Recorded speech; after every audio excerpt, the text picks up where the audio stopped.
Three children were inside a Texas City apartment: a 5-year-old girl, a little boy who had not even turned 2 yet, and a baby girl only weeks old. Their mother was there too, but when police arrived for a welfare check, what they found inside that apartment would leave an entire family, a neighborhood, and even investigators shaken. Because this was not a random stranger walking in from the outside.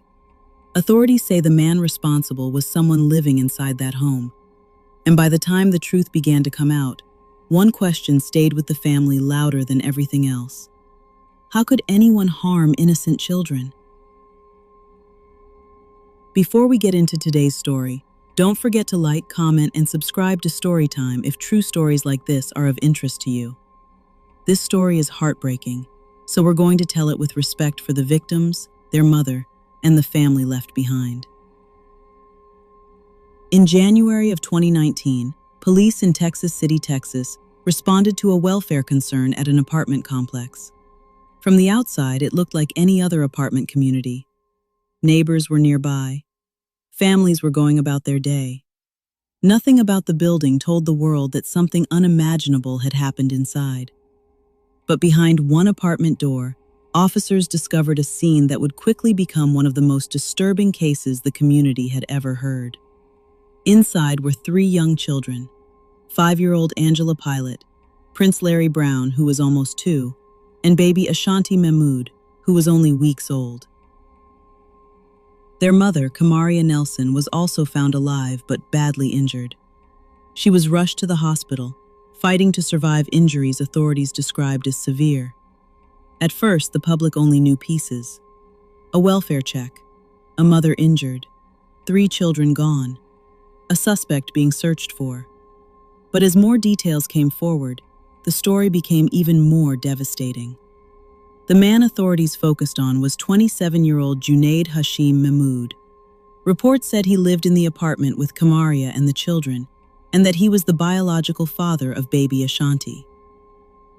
That detail made the case even harder for people to understand, because this was supposed to be a home, a place where children sleep, play, cry, laugh, and feel safe.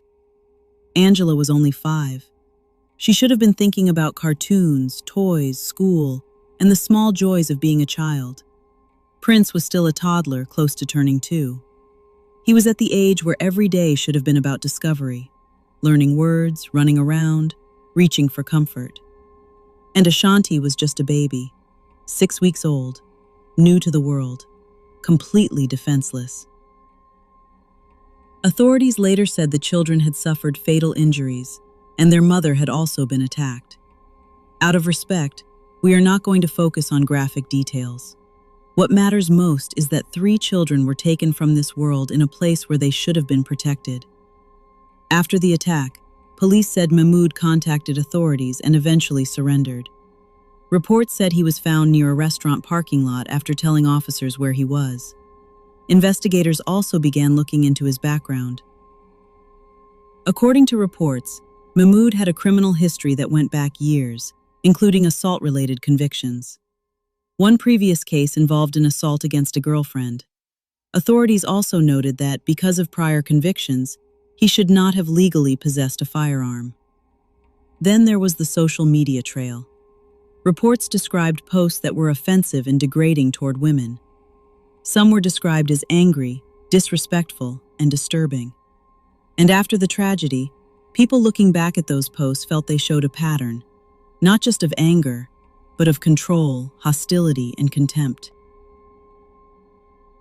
But for the family, none of that explained the question at the center of their grief. The children's grandfather, Junaid Nelson, spoke with heartbreak that no grandparent should ever have to carry. He could not understand how anyone could harm children who had done nothing wrong. "My grandbabies ain't do nothing to him," he said.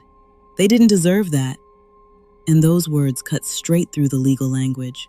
Because behind every headline, behind every police report, behind every courtroom update, there were 3 children with names: Angela, Prince, Ashanti.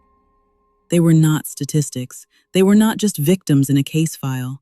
They were a granddaughter, a grandson, a baby. They were loved. They belonged to a family. They had futures that were supposed to stretch far beyond that apartment. Neighbors were left in disbelief. Many could not understand how something so horrifying could happen in the middle of a community, surrounded by other homes and other families. And for Kimaria Nelson, the pain was beyond words. She survived the attack, but survival came with a grief most people cannot imagine, waking up to a world where all 3 of her children were gone. Authorities charged Mehmood with multiple serious counts, including capital murder and aggravated assault. At the time, prosecutors indicated he could face life in prison or the death penalty. Later prison records list him as serving a life sentence. But even the strongest sentence cannot undo what happened. It cannot bring back Angela's smile. It cannot bring back Prince's little voice. It cannot give Ashanti the life she never got to live. This case became more than a crime story. It became a painful reminder of how quickly domestic violence, control, and untreated rage can destroy an entire family. And it also reminds us why warning signs matter. Past violence matters. Threats matter. Control matters. The way someone speaks about women, partners, children, and family can reveal more than people want to admit. But in this case, by the time the world saw the full picture, it was too late for Angela, Prince, and Ashanti. At the beginning, the question was simple.